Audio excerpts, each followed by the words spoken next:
Halo, perkenalkan nama saya Priani dengan NIM 20104172234, kelas A4 Universitas Pancabakti Pontianak.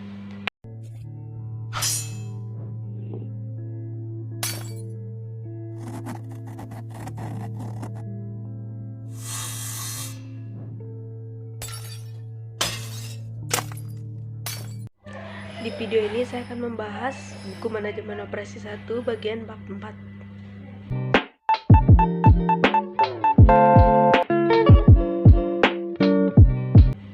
Peramalan.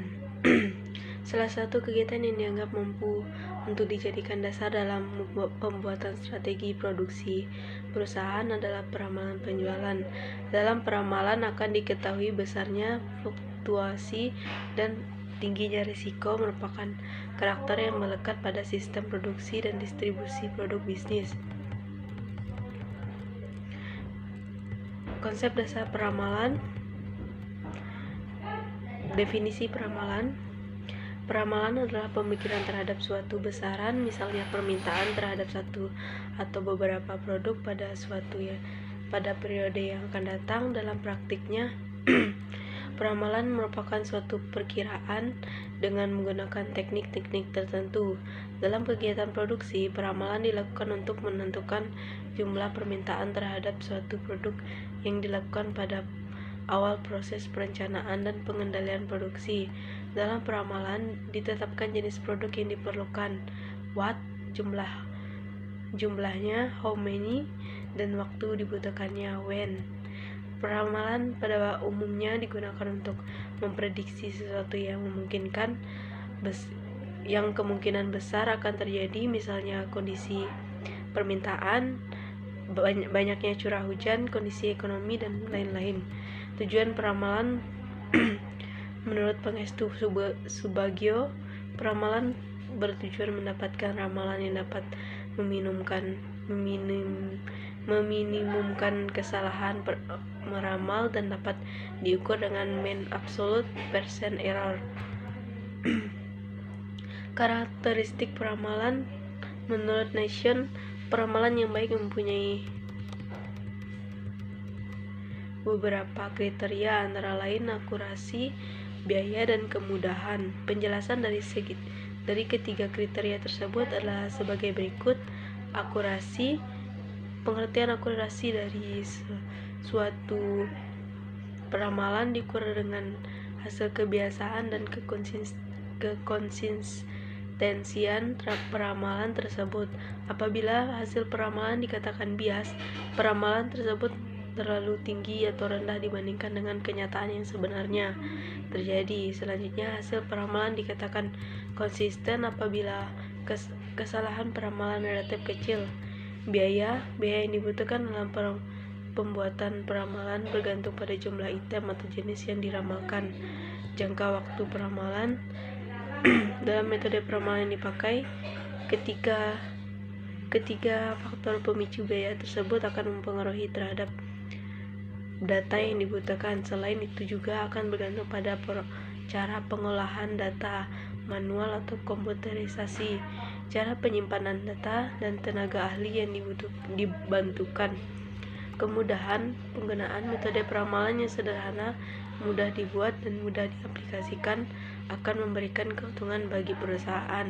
Apabila memakai metode yang canggih tetapi tidak dapat diaplikasikan pada sistem perusahaan karena keterbatasan dana, sumber daya manusia, dan peralatan teknologi, merupakan hal yang percuma. Kegunaan pemilihan teknik peramalan. Metode peramalan sangat berguna karena akan membantu dalam mengadakan pendekatan analisis terhadap lingkungan, terhadap tingkah laku atau pola dari data yang lalu, sehingga dapat memberikan cara pemikiran, pengerjaan, dan pemecahan yang sistematis dan pragmatis, serta memberikan tingkat keyakinan yang lebih besar atas ketepatan hasil ramalan yang dibuat atau yang disusun. Klasifikasi teknik peramalan. Dalam sistem peramalan, penggunaan berbagai model peramalan akan memberikan nilai tambahan nilai ramalan yang berbeda, dan derajat dari galat peramalan yang berbeda pula. Salah satu seni dalam melakukan peramalan adalah memilih model peramalan yang terbaik serta mengidentifikasi dan menanggapi pola aktivitas historis dari data. Pada umumnya, peramalan dapat dibedakan dari beberapa segi bergantung pada cara melihatnya. Apabila dilihat dari sifat penyusunannya, teknik peramalan dapat dibedakan atas 3 macam, yaitu sebagai berikut. Berdasarkan sifat penyusunannya, peramalan meliputi peramalan subjektif, yaitu peramalan yang didasarkan atas perasaan atau intuisi dari orang yang menyusunnya. Peramalan objektif, yaitu peramalan yang didasarkan atas data yang relevan pada masa lalu dengan menggunakan teknik dan metode dalam menganalisanya. Berdasarkan jangka waktu ramalan yang disusun, meliputi peramalan jangka pendek, yaitu peramalan yang dilakukan untuk penyusunan hasil ramalan yang jangka waktunya 1 tahun atau kurang. Peramalan jangka menengah, yaitu peramalan yang dilakukan untuk penyusunan hasil ramalan yang jangka waktunya 1 hingga 5 tahun ke depan. Peramalan jangka panjang, yaitu peramalan yang dilakukan untuk penyusunan hasil ramalan yang jangka waktunya lebih dari 5 tahun yang akan datang. Berdasarkan sifat ramalan yang telah disusun, meliputi peramalan kualitatif, yaitu peramalan yang didasarkan atas kualitatif pada masa lalu. Hasil peramalan yang dibuat sangat bergantung pada orang yang menyusunnya. Peramalan kuantitatif, yaitu peramalan yang didasarkan atas data kuantitatif pada masa lalu. Komponen proses peramalan, tingkat permintaan, dan sifat hasil peramalan.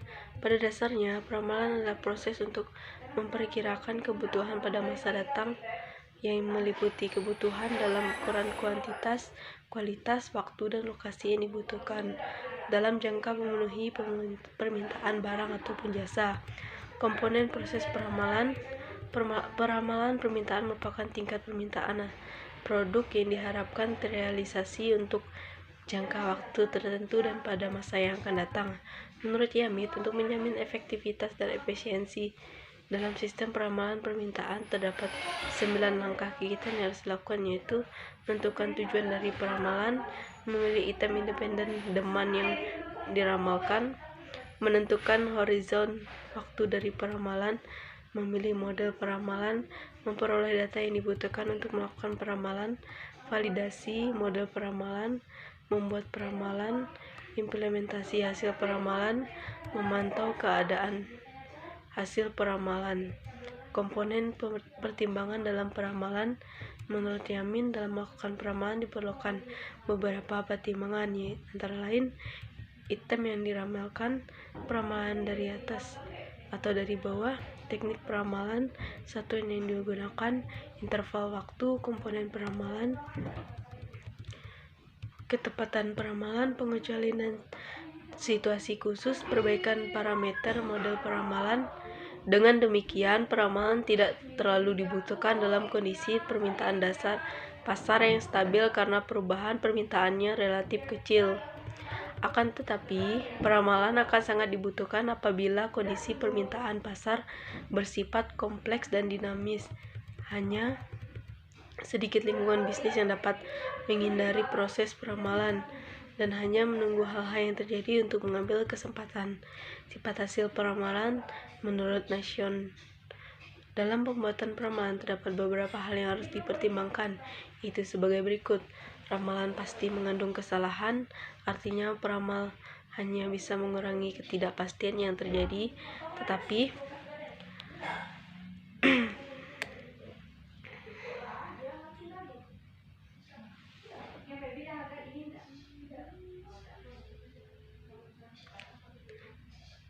tidak dapat menghilangkan ketidakpastian tersebut. Peramalan seharusnya memberikan informasi tentang beberapa ukuran kesalahan, artinya karena peramalan pasti mendukung kesalahan, maka penting bagi peramal untuk menginformasikan seberapa besar kesalahan yang mungkin terjadi. Peramalan jangka pendek lebih akurat dan dibandingkan dengan peramalan jangka panjang. Hal ini dikarenakan pada peramalan jangka pendek, faktor-faktor yang mempengaruhi permintaan relatif masih konstan.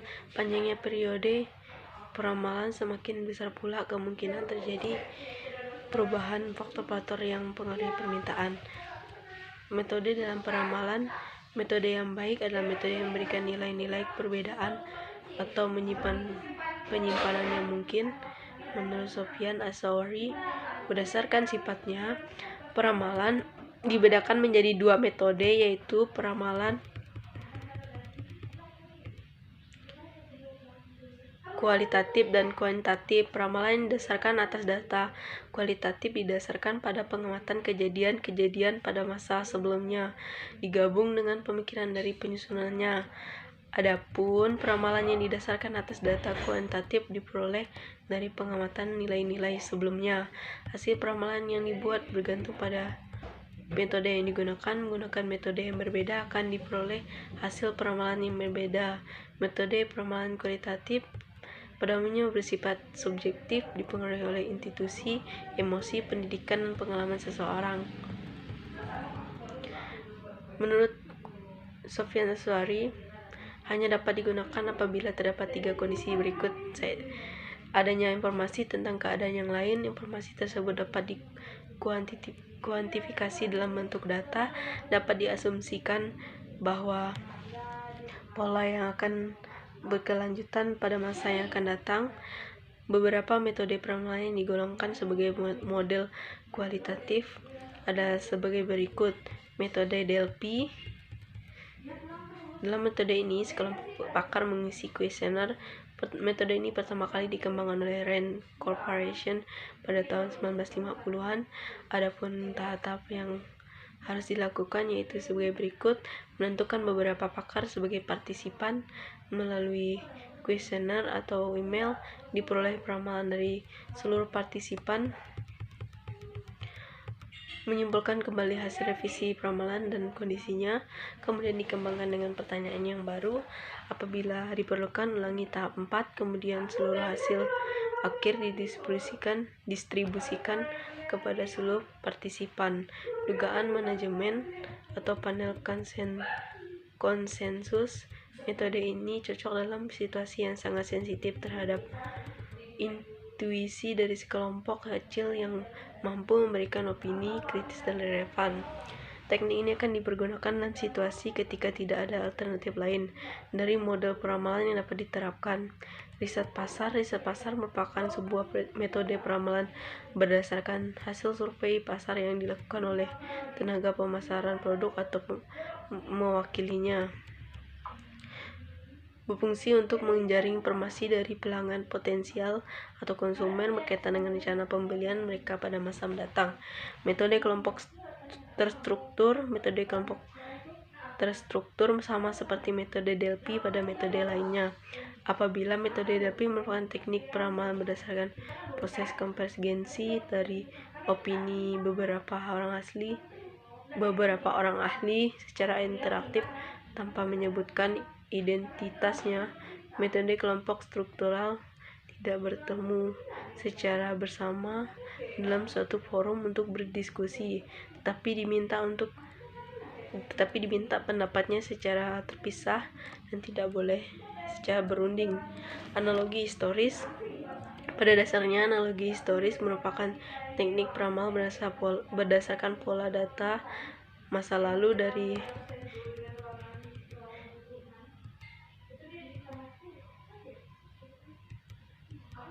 produk-produk yang dapat disamakan secara analogi.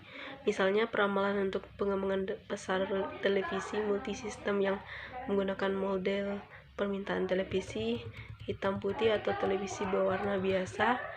Metode peramalan kuantitatif. Pada dasarnya, metode peramalan kuantitatif dapat dibedakan atas dua bagian, yaitu sebagai berikut. Metode peramalan didasarkan atas penggunaan analisis pola hubungan antara variabel yang akan diperkirakan dengan variabel waktu yang merupakan direct waktu atau time series. Metode peramalan didasarkan atas dasar penggunaan analisis pola hubungan antara variabel akan diperkirakan dengan variabel lain yang mempengaruhi bukan waktu yang disebut metode korelasi atau sebab akibat.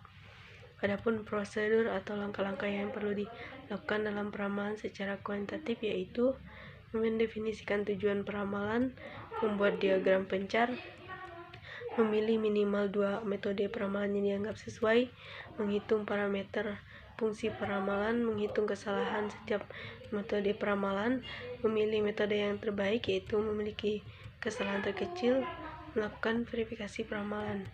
Metode time series ada suatu rangkaian atau seri nilai-nilai suatu variabel atau hasil observasi, yaitu nilai indeks harga saham yang dicatat dalam jangka waktu yang berurutan. Ada 2 hal yang perlu diperhatikan dalam melakukan peramalan, antara lain pada galat atau error yang tidak dapat dipisahkan dalam metode peramalan.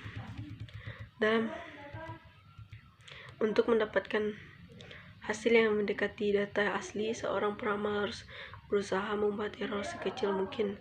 Dalam time series terdapat 4 macam tipe pola data, yaitu sebagai berikut. Metode time series adalah metode yang digunakan untuk menganalisis rangkaian data yang merupakan fungsi dari waktu. Metode ini mengasumsikan beberapa pola atau kombinasi pola selalu berulang sepanjang waktu, dan pola dasarnya dapat diidentifikasikan semata-mata atas dasar data historis dari serial itu. Dengan analisis dari waktu dapat ditunjukkan bahwa dengan permintaan terhadap produk tertentu bervariasi terhadap waktu. Sifat dari perubahan permintaan dari tahun ke tahun dirumuskan untuk meramalkan penjualan pada masa yang akan datang. Samping itu, terdapat 4 komponen yang utama mempengaruhi analisis metode time series, antara lain sebagai berikut: pola siklis, pola musim, pola horizontal, pola tren. Metode kausal mengasumsikan faktor yang diperkirakan menunjukkan adanya hubungan sebab akibat dengan satu atau beberapa variabel bebas. Tujuan penelitian kausal dimaksudkan untuk menyelidiki kemungkinan hubungan sebab akibat dengan cara pengamatan terhadap akibat yang ada, mencari kembali faktor yang mungkin menjadi penyebab melalui data tertentu. Metode kausal dalam konteks ini diperlukan untuk menemukan bentuk hubungan antara variabel-variabel, meramalkan nilai dari variabel tidak bebas, meramalkan permintaan. Selain itu, metode ini dapat dipergunakan juga untuk kondisi lain, yaitu variabel penyebab terjadinya item yang akan diramalkan sudah diketahui. Metode peramalan dekomposisi. Hakikat metode peramalan dekomposisi merupakan salah satu pendekatan peramalan yang tertua. Model ini mulai dikenal dan dipergunakan pada permulaan abad ke-20 oleh para ahli ekonomi dalam mencoba mengidentifikasikan dan mengendalikan siklus ekonomi dan usaha. Prinsip dasar metode dekomposisi adalah memisahkan data deret waktu menjadi beberapa pola dan mengidentifikasikan masing-masing komponen dari deret waktu tersebut secara terpisah. Komponen-komponen tersebut dalam faktor tren, siklus, dan musiman menggambarkan faktor tren menggambarkan perilaku data dalam jangka panjang dan dapat meningkat, menurun, atau tidak berubah. Faktor siklus menggambarkan turunnya ekonomi atau industri tertentu dan sering terdapat pada deret data seperti produk bruto nasional, GDP, indeks produk industri, permintaan untuk perumahan, penjualan barang industri seperti mobil, harga saham, tingkat obligasi, penawaran uang, dan tingkat bunga. Faktor musiman berkaitan dengan fluktuasi periode yang dengan panjang konstan yang disebabkan oleh temperatur, curah hujan, dan bulan pada suatu tahun saat liburan dan kebijakan perusahaan. Perbedaan antara musiman dan siklus adalah musiman itu berulang pada interval yang tetap seperti tahun, bulan, dan minggu, sedangkan faktor siklus mempunyai jangka waktu yang lebih panjang dan lamanya. Berbeda atau acak dari satu siklus ke siklus berikutnya. Manfaat analisis dekomposisi dilakukan untuk mengidentifikasi masing-masing komponen dari pola dasar yang ada, melainkan untuk memecahkan atau mendekomposisikan pola tersebut ke dalam subpola yang mengidentifikasikan masing-masing komponen dari deret waktu secara terpisah. Manfaat menggunakan dekomposisi yaitu sebagai berikut. Peramal menentukan tren jangka panjang dari variabel yang dipertimbangkan. Peramal manajemen dapat membuat rencangan jangka pendek, dapat menentukan pengaruh musiman. Manajemen atau perencanaan dapat memperkirakan lebih dari tepat besarnya persediaan dan jumlah tenaga penjualan yang dibutuhkan. Proses dekomposisi suatu deret waktu. Di atas beberapa langkah, yaitu untuk deret data yang sebenarnya XT dihitung rata-rata bergerak yang punya panjang masa N yang sama dengan panjang atau lamanya musiman. Maksud dari rata-rata bergerak untuk menghilangkan faktor musiman dan faktor acak dalam data. Misalkan hasil rata-rata bergerak dengan N periode pada butir 1 di atas dari deret data asalnya. Untuk diperoleh faktor tren dan siklus, memisahkan faktor atau komponen musim dengan meratakan pada setiap periode untuk membuat panjangan yang tepat dari musiman, mengidentifikasikan bentuk-bentuk yang tepat dari tren dan menghitung nilai-nilai pada periode TT. Misalkan hasil yang diperoleh pada butir atau tahap kedua dari yang keempat. Untuk dapat memperoleh faktor siklus, memisahkan faktor musiman, tren, dan siklus dari deret pada asli untuk memperoleh faktor acakan yang tersisa. Faktor yang mempengaruhi pemilihan teknik peramalan faktor-faktor yang harus dipertimbangkan antara lain horizon peramalan, tingkat ketelitian, ketersediaan data, mudah tidaknya penggunaan dan aplikasinya, isu dan tantangan strategis dalam peramalan, faktor-faktor lingkungan eksternal. Yang pertama, lingkungan eksternal mikro, lingkungan ekstern makro,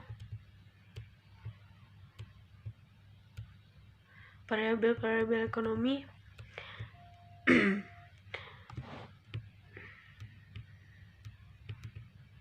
Manajer selalu berhadapan dengan masalah biasa sumber daya yang dibutuhkan organisasi. Biaya ini selalu berubah setiap waktu karena pengaruh faktor-faktor ekonomi. Oleh karena itu, manajer perlu menganalisis, mendiagnosis faktor-faktor ekonomi seperti inflasi dan deflasi, kebijakan moneter, devaluasi atau revaluasi, tingkat suku bunga, kebijakan fiskal, keseimbangan neraca, pembayaran dan harga yang ditetapkan oleh para pesaing dan penyedia. Lingkungan sosial kebudayaan suatu masyarakat merupakan lingkungan sosial kebudayaan suatu masyarakat merupakan pedoman hidup yang menentukan cara seluruh organisasi dan manajer akan beroperasi. Variabel politik hukum dalam suatu periode waktu tertentu akan menentukan operasi perusahaan. Dimensi internasional, kementerian internasional di lingkungan eksternal juga menyajikan kesempatan dan tantangan serta mempunyai potensi. Organisasi dan lingkungan, tanggung jawab manajer terhadap organisasi dalam menyikapi pengaruh lingkungan, diantaranya usaha mempengaruhi lingkungan ekstern mikro, peramalan, dan lingkungan ekstern makro, perencanaan organisasi dan lingkungan. Tanggung jawab sosial berarti manajemen mempertimbangkan dampak sosial dan ekonomi dalam pembuatan keputusan implikasi.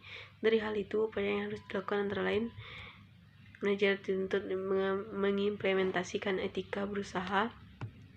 Manajer dituntut memperhatikan faktor-faktor yang akan mempengaruhi etika keputusan, yaitu hukum, peraturan pemerintah, kode etik industri dan perusahaan, tekanan sosial, tegangan antara standar perorangan dan kebutuhan organisasi. Berikut adalah video saya untuk bab 4. Bila ada kesalahan kata mohon dimaafkan. Terima kasih.